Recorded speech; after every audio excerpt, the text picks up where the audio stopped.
আপনাদেরকে আমি financial statement analysis, তার মানে হচ্ছে আমাদের আর্থিক অবস্থার বিবরণীটাকে অ্যানালাইসিস করা নিয়ে আমরা 2টা লেকচার নিয়েছিলাম।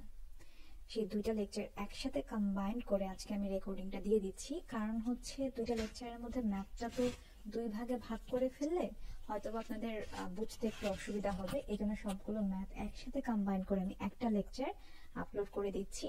I hope it will be helpful for you. আমরা প্রথমেই দেখেছিলাম যে আমাদের ফিনান্সিয়াল স্টেটমেন্টের কিছু লিমিটেশন আছে। লিমিটেশন মানে হচ্ছে সীমাবদ্ধতা। আমরা আমাদের যে ফিনান্সিয়াল স্টেটমেন্টগুলো দেখে থাকি সেগুলো অ্যানালাইসিস করার ক্ষেত্রে আমরা যখন কম্পেয়ার করি, মানে 2টা ডেটা যখন আমরা কম্পেয়ার করি 2টা বছরের বা 2টা কোম্পানির, তখন আমাদের কিছু সীমাবদ্ধতা থাকে। প্রথমত যে আমাদের 2টা কোম্পানি কিন্তু কখনোই সবসময় একরকম মেথড ইউজ করে না। কিছু কোম্পানি তাদের ডেটাগুলোকে প্রকাশ করার জন্য একটা আইএফআরএস হয়তো ফলো করে, কেউ হয়তো বা গ্যাপ ফলো করে। তো এরকম মেথডে বা প্রিন্সিপালে ডিফারেন্ট হতেই পারে, তখন আসলে এই কম্প্যারিজনটা সঠিক অনেক সময় হয় না। আরো একটা লিমিটেশন হচ্ছে ফিনান্সিয়াল স্টেটমেন্ট অ্যানালাইসিসের, যেটা আমরা আসলে সবসময় রেশিও দ্বারা প্রকাশ করি, যে কিরকম মানে এটার প্রফিটেবিলিটিটা কিরকম সেটা একটা রেশিও দ্বারা প্রকাশ করলাম, বা এটার অনুপাতটা কিরকম সেটা একটা রেশিও দ্বারা প্রকাশ করলাম। কিন্তু যখন আমাদের কোয়ালিটেটিভ জাজমেন্ট প্রয়োজন হয়, মানে যখন আমাদের গঠনগত কোনো জাজমেন্ট দরকার হয়, যেমন আমি আসলে সংখ্যাটা দিয়ে তো সবসময় সব বুঝতে পারি না। আমি যদি বলি আজকে যে আমি 90% মার্কস একটা স্টুডেন্ট পেয়েছে, অন্য আরেকটা স্টুডেন্ট হয়তো বা সেও 90% মার্কস পেয়েছে, তো দুজনের মধ্যে আমি তখন কম্পেয়ার কিভাবে করব? তখন আমাকে তাদের মধ্যে থেকে আরো কিছু কোয়ালিটেটিভ ইনফরমেশন জানতে হবে আমার কাছ থেকে। কে এক্সট্রা কারিকুলাম অ্যাক্টিভিটিসে ভালো, বা কে ক্লাসে সবসময় অ্যাটেন্টিভ থাকে। তো এই ধরনের ইনফরমেশন গুলো আমরা আসলে মানে রেশিওর মাধ্যমে সবসময় কি হয় না, আমাদের কোয়ান্টিটেটিভ যে ডেটাগুলো দেখা যায় সেগুলো সবসময় আমাদের সঠিক তথ্য বা পুরো পিকচারটা দেখায় না। মানে এর পেছনেও কিছু আমাদের রেশিওর পেছনেও কিছু আমাদের দেখার বাকি থেকে যায়, এটা একটা সীমাবদ্ধতা। এখানে বলেছে যে ratio should not be viewed as an end, এটাই আসলে শেষ হিসেবে দেখা উচিত না, রেদার আ স্টার্টিং পয়েন্ট। এটাকে একটা স্টার্টিং পয়েন্ট হিসেবে নিতে পারি আমরা। They rise maybe many question and point to opportunities for the further analysis। তার মানে আরো অনেক অ্যানালাইসিস আমরা ফার্দার করতে পারি। বিশেষ করে আমাদের ইন্ডাস্ট্রি, যদি আমরা ইন্ডাস্ট্রিয়াল ট্রেন্ড গুলাকে জানতে চাই, কোনো টেকনোলজিক্যাল চেঞ্জেস গুলাকে যদি জানতে চাই, কাস্টমারের টেস্ট কেমন চেঞ্জ হয়ে যাচ্ছে, সবসময় তো এটা আসলে সংখ্যা দ্বারা প্রকাশ করা সম্ভব হয় না। কনজিউমার টেস্ট কিন্তু প্রতিনিয়ত পরিবর্তনশীল। তারা কিন্তু আজকে যেটা প্রেফার করছে, পরবর্তী কিছুদিন পরে কিন্তু সেই জিনিসটা প্রেফার করে না। এই ট্রেন্ডগুলো কিন্তু কিছুদিন পর পরই চেঞ্জ হয়, যেটা আসলে সবসময় রেশিও দ্বারা প্রকাশ পায় না। এটা একটা ফিনান্সিয়াল স্টেটমেন্ট অ্যানালাইসিসের একটা সীমাবদ্ধতা। এরপর আমরা কিছু টুলস পড়েছিলাম, যে 3টা টুলসের মাধ্যমে আমরা ফিনান্সিয়াল স্টেটমেন্টটাকে অ্যানালাইজ করতে পারি, যে স্টেটমেন্ট গুলোকে কম্পেয়ার করতে পারি। প্রথম টুলটা হচ্ছে গিয়ে হরিজন্টাল অ্যানালাইসিস, অথবা এটাকে বলে ডলার অ্যান্ড পার্সেন্টেজ চেঞ্জ বা ট্রেন্ড অ্যানালাইসিস।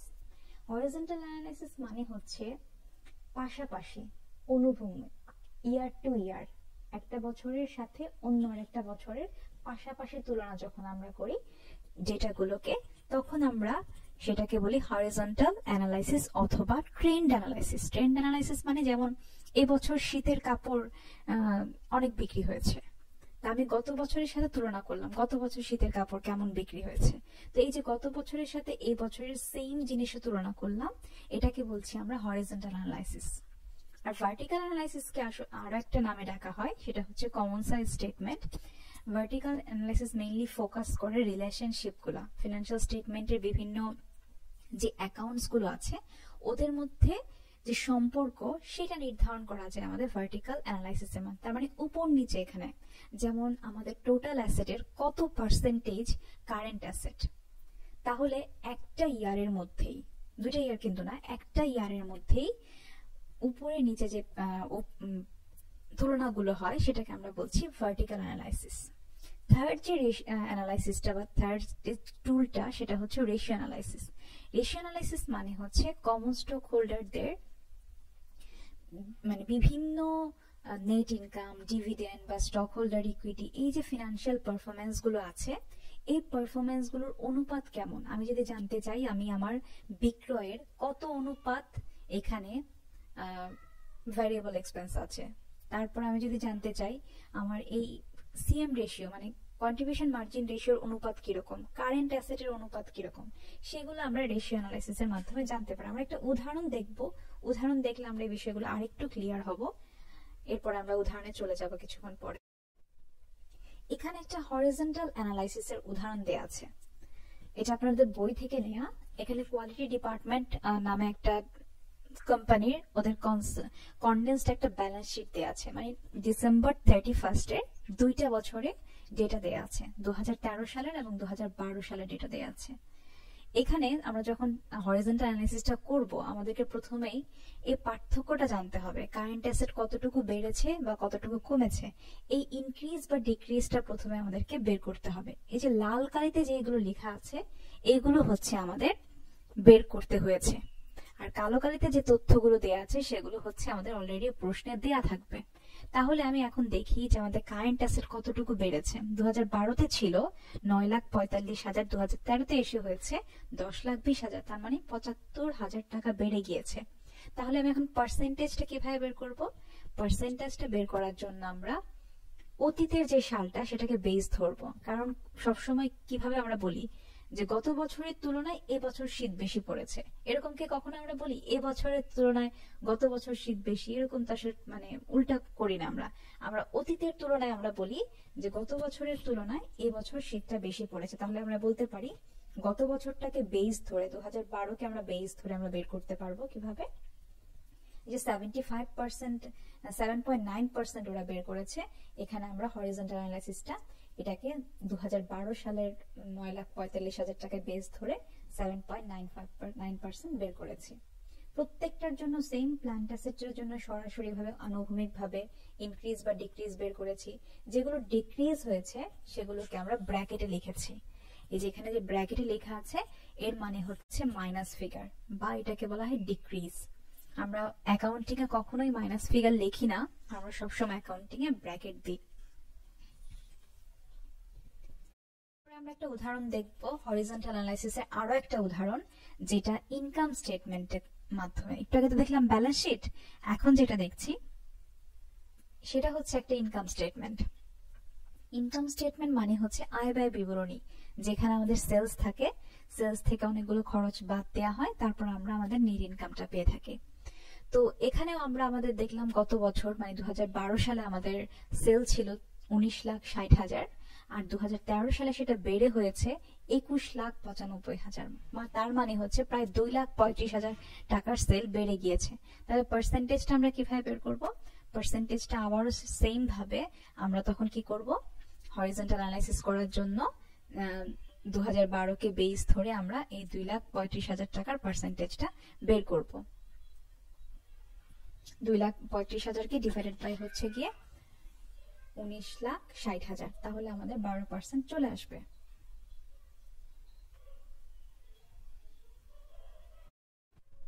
এরপর আমরা একটা ভার্টিক্যাল অ্যানালাইসিসের উদাহরণ দেখব। ভার্টিক্যাল অ্যানালাইসিসের জন্য সেম ডিপার্টমেন্ট, আমরা সেম সেই ব্যালেন্স শিটটাই আবার নিয়েছি, কিন্তু এখন আমরা আর সেই ইনক্রিজ বা ডিক্রিজ করি নাই। তার মানে আমরা পাশাপাশি কিছু করছি না, একটা বছরের তুলনায় অন্য আরেকটা বছর বেড়েছে বা কমেছে এটা কিছু করছি না। এখন আমরা একটা নির্দিষ্ট অ্যামাউন্টকে বেস ধরছি। এই অঙ্কের ক্ষেত্রে আমরা টোটাল অ্যাসেটটাকে বেস ধরেছি। আমরা জানতে চাচ্ছি টোটাল অ্যাসেটের মধ্যে কত অংশ কারেন্ট অ্যাসেট, টোটাল অ্যাসেটের কত অংশ প্লান্ট অ্যাসেট, টোটাল অ্যাসেটের কত অংশ ইনট্যানজিবল অ্যাসেট। তার মানে হচ্ছে যে 18,35,000 টাকা দেয়া আছে, এর মধ্যে কতটুকু অংশ কারেন্ট অ্যাসেট, এর মধ্যে কতটুকু অংশ 8 লাখ টাকা হচ্ছে প্ল্যান্ট অ্যাসেটের কত পার্সেন্ট। তাহলে 8 লাখ টাকাকে আমরা কি করেছি, এটা থেকে ভাগ করলে যা বের হচ্ছে সেটা হচ্ছে আমাদের 43.6%। এটা আমরা পেয়েছি, এখানে 100 দিয়ে গুণ করলে এটা পার্সেন্টেজটা চলে আসবে। আচ্ছা, এরপর আমাদের লায়াবিলিটির ক্ষেত্রে আমরা কি করেছি, আমরা total liabilities and stock holders যেটা আছে এর মধ্যে স্টক হোল্ডারের পার্সেন্টেজটা বের করেছি। আবার টোটাল লায়াবিলিটিজ এন্ড স্টক হোল্ডারের মধ্যে কতটুকু কারেন্ট লায়াবিলিটি সেটা বের করেছি। আপনাদেরকে আগেও আমি বলেছি কখনোই এরকম করতে যাবেন না যেন total liabilities and stock holder ইকুইটির মধ্যে কত পার্সেন্ট কারেন্ট অ্যাসেট এটা বের করতে যাবেন না।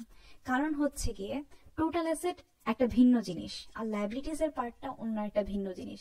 আমরা তো কখনো এরকম বলতে পারি না যে দায়ের কত অংশ অ্যাসেট, এটা কখনো বলতে পারি না। আমরা বলতে পারি টোটাল দায়ের কতটুকু কারেন্ট দায়, টোটাল দায়ের কতটুকু লং টার্ম দায়, টোটাল দায়ের কতটুকু মূলধন, এইটুকু বলতে পারি। তার মানে ওরা দুজন দুই দিকের বাসিন্দা। তাহলে টোটাল অ্যাসেটকে একবার বেস ধরেছি, নিচের গুলো বের করার জন্য আমরা total liabilities and stockholders কে বেস ধরেছি। এখানে 100% দেখলে আপনি বুঝতে পারবেন যে কোনটাকে বেস ধরা হয়েছে।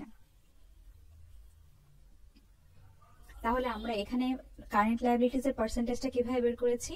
3,44,500 কে ভাগ দিয়েছি এই যে total liabilities and stock holders equity যে 18,35,000 টাকা আছে, এটা দিয়ে ভাগ দেওয়ার পরে আমরা পেয়েছি 18.8%। হয়তো বা পয়েন্ট আকারে এসছে, সেটাকে 100 দিয়ে গুণ করলে আমাদের পার্সেন্টেজ আকারে চলে আসবে। এটাকে বলে ভার্টিক্যাল অ্যানালাইসিস। ভার্টিক্যাল অ্যানালাইসিস মানে হচ্ছে আমাদের উলম্ব ভাবে একটা নির্দিষ্ট অ্যামাউন্টকে বেস ধরে আমরা প্রত্যেকটার পার্সেন্টেজ বের করা। এটা কিন্তু আমরা ইয়ার টু ইয়ার ট্রেন্ড জানতে চাইনি, এই বছরের মধ্যেই আমি জানতে চেয়েছি এ বছরেই তুমি কতবার ঘুরতে গিয়েছো, এ বছরের মধ্যে তুমি কত ভাগ সময় ইউটিলাইজ করেছো। তার মানে একটা নির্দিষ্ট সময়কে ধরে আমি তখন আমার ইউটিলাইজেশনটা জানতে চাইলাম। এরপরে আমরা ভার্টিক্যাল অ্যানালাইসিসের আরো একটা উদাহরণ দেখেছি, সেটা হচ্ছে আমাদের ইনকাম স্টেটমেন্ট থেকে। একটু আগে যেটা দেখছিলাম সেটা হচ্ছে আমাদের ব্যালেন্স শিট থেকে দেখেছি, এখন যেটা দেখতে পাচ্ছি সেটা হচ্ছে আমাদের ইনকাম স্টেটমেন্ট থেকে। ইনকাম স্টেটমেন্টের ক্ষেত্রে আমরা সব সময় সেলসটাকে আমরা হচ্ছে গিয়ে যে আমাদের নেট সেল, সেটাকে আমরা হচ্ছে বেস ধরবো। আমাদের যে নেট বিক্রয় সেটাকে আমরা বেস ধরে অন্যান্য সবকিছু বের করব। মানে আমাদের নেট বিক্রয়ের কতটুকু অংশ গুডস সোল্ড, কতটুকু অংশ গ্রস প্রফিট, কতটুকু সেলিং এক্সপেন্স, সেগুলোকে বের করব। কেন আমরা সেলস রেভিনিউটাকে কেন ধরবো না? কারণ সেলস রেভিনিউর মধ্যে আবার কিছু রিটার্ন এসছে, কিছু পণ্য সেগুলো তার বিক্রি হয়নি, সেগুলো রিটার্ন চলে আসছে। তাহলে সেগুলোকে কি করতে হবে? বাদ দেওয়ার পরে যে নেট সেলটা আছে সেটাকে আমরা দেখেন এখানে 100% লেখা আছে কোন বরাবর? নেট সেলের বরাবর। তাহলে ইনকাম স্টেটমেন্টের ক্ষেত্রে ভার্টিক্যাল অ্যানালাইসিস করার সময় আমাদেরকে বেস ধরতে হবে কাকে? সব সময় নেট সেলটাকে বেস ধরে অন্যগুলোর পার্সেন্টেজ আমরা বের করতে পারবো। এখানে আপনাদের হেল্পফুল হিন্টে পাশে বলে দেওয়া আছে each item on the income statement divided by net sale. তাহলে আমরা পার্সেন্টেজ পেয়ে যাব। একটা ছোট্ট উদাহরণ দেই, ধরেন আমরা নেট ইনকামের পার্সেন্টেজ জানতে চাচ্ছি।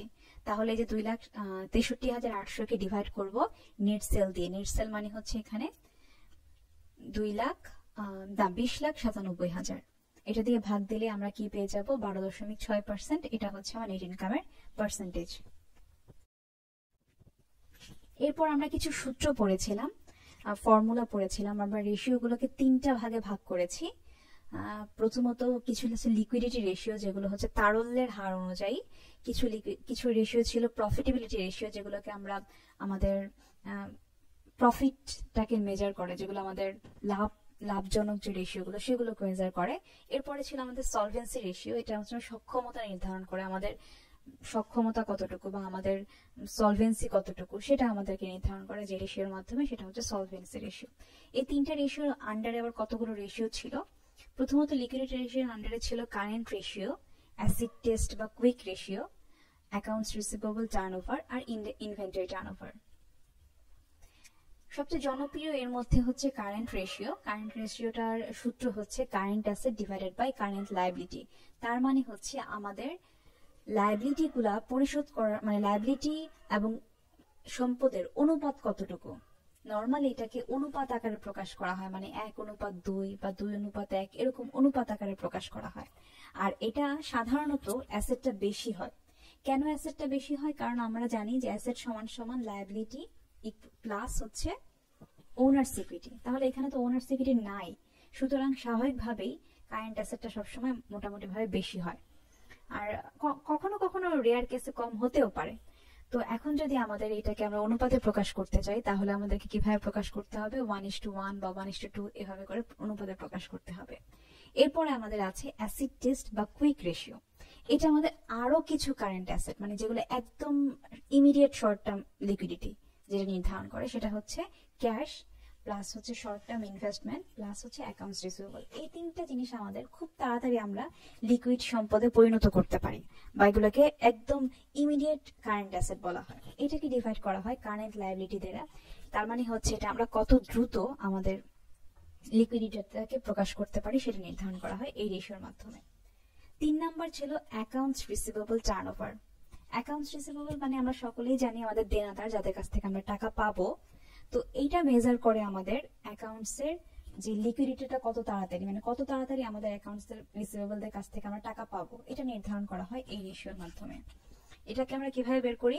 নেট ক্রেডিট সেল, মানে বাকিতে যে সেলগুলো আছে সেটাকে ভাগ দিয়ে আমরা এভারেজ নেট অ্যাকাউন্ট রিসিভেবল দিয়ে। এভারেজ নেট অ্যাকাউন্টস রিসিভেবল আমরা কিভাবে বের করব?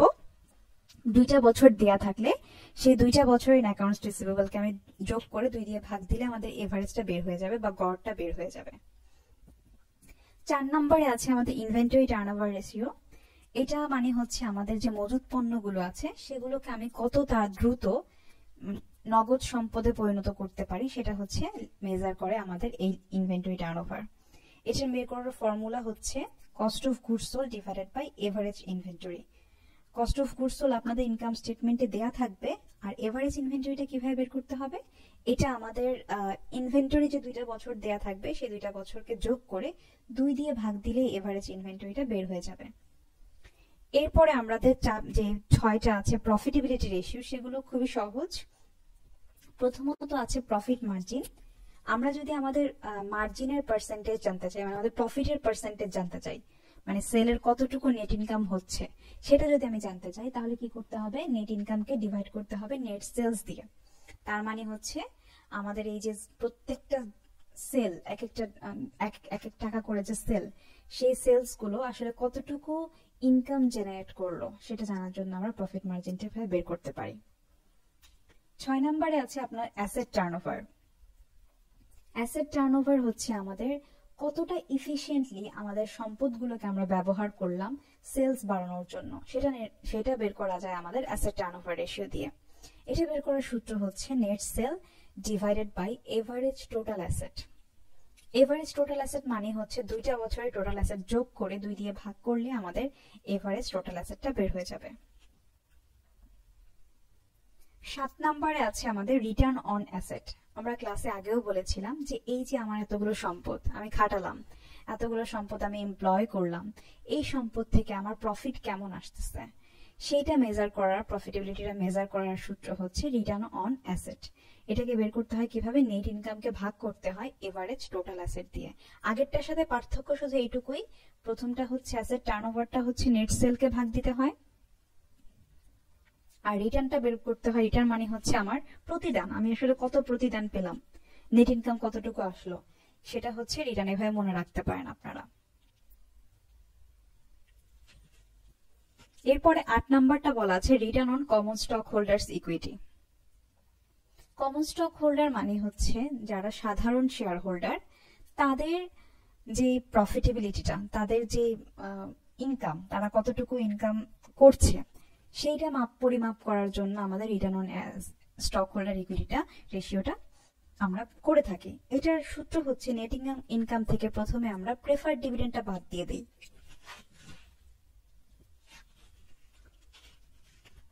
প্রেফার্ড ডিভিডেন্ড মানে হচ্ছে এমন এক ধরনের ডিভিডেন্ড হোল্ডার যারা সবার আগে অগ্রাধিকার পায়। নেট ইনকাম হওয়ার পরে তাদেরকে সবার আগে অগ্রাধিকার ভিত্তিতে ডিভিডেন্ডটাকে দিয়ে দেওয়া হয়। এরপরে আমরা কি করি? এটাকে ভাগ দিই average weighted average common share outstanding. তার মানে আমাদের অঙ্কে ব্যালেন্স শিটে যে কমন শেয়ার আউটস্ট্যান্ডিংটা দেয়া থাকবে সেটা 2টা বছর যোগ করে 2 দিয়ে ভাগ দিলেই আমাদের এভারেজ কমন শেয়ার আউটস্ট্যান্ডিংটা পেয়ে যাব। এটাকে ভাগ দেওয়ার পরে আমরা পাবো return on common stock holder equity.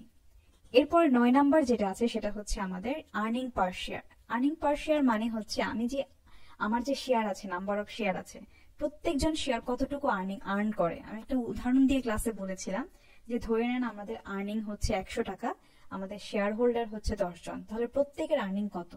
10 টাকা করে। ঠিক তেমনি আমাদের নেট ইনকাম থেকে প্রথমে প্রেফার্ড ডিভিডেন্ডটা বাদ দেওয়ার পরে যে number of weighted number of outstanding share আছে সেটাকে দিয়ে ভাগ দিলে আমরা ইপিএসটা পেয়ে যাব বা আর্নিং পার শেয়ারটা পেয়ে যাব। 10 নাম্বার আমাদের বলেছে প্রাইস আর্নিং রেশিও বা পি রেশিও এটাকে বলে। এটা বের করতে হয় market price per share divided by earning per share দিয়ে। মার্কেট প্রাইসটা ডিফারেন্ট হয় কেন? কারণ মার্কেটে অনেক সময় শেয়ার প্রাইসটা ওঠানামা করে, এই কারণে মার্কেটের শেয়ারের দামটা বৃদ্ধি বা কমে যায়। এই জন্য আমাদের মার্কেট প্রাইসটাকে আমরা আর্নিং পার শেয়ার দিয়ে ভাগ দিলে যেটা পাই সেটা হচ্ছে আমাদের প্রাইস আর্নিং রেশিও। এটা মেজার করে মার্কেট প্রাইস পার শেয়ারের জন্য কতটুকু আর্নিং পার শেয়ার আছে। প্রত্যেকটা মার্কেট প্রাইস শেয়ারের যে রেশিও তার সাথে আর্নিং প্রাইস শেয়ারের রেশিওটা কিরকম। 11 নম্বরে যে ফর্মুলাটা বলা আছে সেটা হচ্ছে pay out ratio. Pay out বলতে এখানে বুঝিয়েছে ক্যাশ পে আউট, মানে আমি কতটুকু ক্যাশ ডিভিডেন্ড দিয়ে দেই ডিক্লেয়ার করে কমন স্টক হোল্ডারদেরকে, সেটা মেজার করে হচ্ছে আমাদের পে আউট রেশিও। এর সূত্র হচ্ছে cash dividend declared on the common stock divided by net income. তার মানে আমরা যেটুকু, সব ডিভিডেন্ড কিন্তু না, শুধুমাত্র ক্যাশ ডিভিডেন্ডটুকু। ডিভিডেন্ড কিন্তু অনেক ধরনের হতে পারে, ক্যাশ ডিভিডেন্ড হতে পারে, তারপর হচ্ছে কি আপনার জাস্ট ডিক্লেয়ার্ড ডিভিডেন্ড হতে পারে, ক্যাশ নাও হতে পারে, তখন হয়তো বা ডিস্ট্রিবিউটেড হয়নি, এরকম থাকতে পারে। তো এই ক্যাশ ডিভিডেন্ড ডিক্লেয়ার যেটুকু হয়েছে সেটাকে ভাগ করব নেট ইনকাম দিয়ে, তাহলে আমি পাবো যে আমি আমার ক্যাশ ডিভিডেন্ডটা নেট ইনকামের কত অংশ বা কত পার্সেন্টেজ ডিস্ট্রিবিউট করছি। এরপরে দুইটা আছে সলভেন্সি রেশিও। প্রথমটা খুবই সহজ, ডেট টু অ্যাসেট। মনে রাখার সহজ উপায় ক্লাসে বলে দিয়েছিলাম যে ডেট উপরে, তারপর টু অ্যাসেট মানে হচ্ছে অ্যাসেটের নিচে। ডেট মানে হচ্ছে দায়, তার মানে টোটাল লায়াবিলিটিস কে ভাগ দিব টোটাল অ্যাসেট দিয়ে। এটা মেজার করে যে আমাদের অ্যাসেট গুলো কতটুকু আছে লায়াবিলিটি পরিশোধ করার জন্য। 13 নাম্বার সবচেয়ে শেষে যেটা আছে সেটা হচ্ছে টাইমস ইন্টারেস্ট আর্নড। এটা আমরা সময় দ্বারা প্রকাশ করে থাকি নরমালি। এর মানে হচ্ছে আমরা কত দ্রুত আমাদের ইন্টারেস্ট এক্সপেন্সটাকে পরিশোধ করতে পারি, আমাদের অ্যাবিলিটিটা কিরকম সেটা পরিমাপ করে।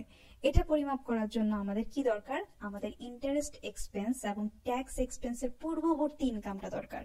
আমরা বলেছিলাম ধরে নিচ্ছি আমাদের নেট ইনকাম 100 টাকা, আমাদের ইন্টারেস্ট এক্সপেন্স 10 টাকা, আর আমাদের ট্যাক্স হচ্ছে 20 টাকা। তাহলে এগুলো বাদ দেওয়ার পর নেট ইনকাম থাকলো 70 টাকা। এখন কেউ যদি আমার কাছে জানতে চায় তোমার ইনকাম নেট ইনকামটা কত ইন্টারেস্ট এক্সপেন্স এবং ট্যাক্স এক্সপেন্সের আগে, তাহলে আমি কি করব? ব্যাক ক্যালকুলেশন করব।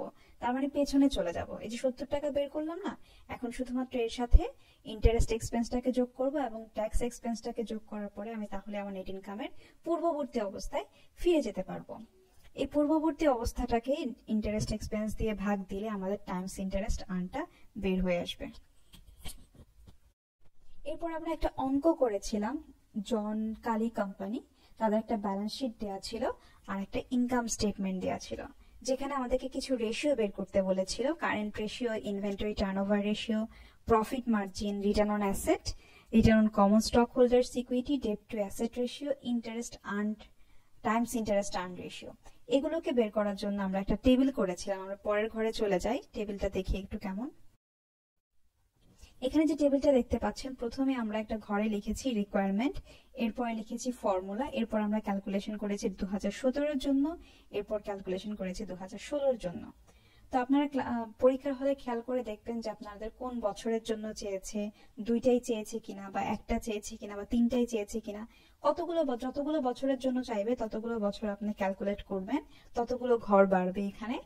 তো আমরা প্রথমেই ফর্মুলাগুলো লিখে ফেলেছি, প্রত্যেকটা মানে রেশিওর ফর্মুলাগুলো লিখে শুধুমাত্র সেখানে আমরা এই মানগুলো বসিয়ে দিয়েছি। যেমন কারেন্ট অ্যাসেট ছিল আমাদের 2017-তে 2302 টাকা, এটাকে ভাগ করেছি, কারেন্ট লায়াবিলিটি ছিল 1497 টাকা।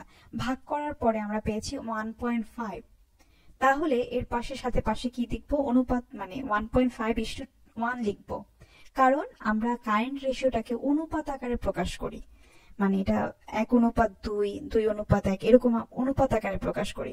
তার মানে এটা, এই কথাটা দ্বারা এটা বোঝায় যে আমার কারেন্ট 1 টাকা কারেন্ট লায়াবিলিটির জন্য 1.5 টাকা বা 1.5 টাকা কারেন্ট অ্যাসেট আছে। এরপরে 2016-এর জন্য করেছি সেম ভাবে 1.7:1। এই 1:1টা আমরা নিজেরা দিয়েছি, এটা হচ্ছে জাস্ট বোঝানোর জন্য দিয়েছি নিজেরা, যে আমরা অনুপাত আকারে প্রকাশ করলে এইভাবে করতে হয়। ভাগ করার পর কিন্তু শুধু আপনার 1.7 আসবে, সাথে আপনি কি করবেন? এভাবে করে 1 দিয়ে দিবেন।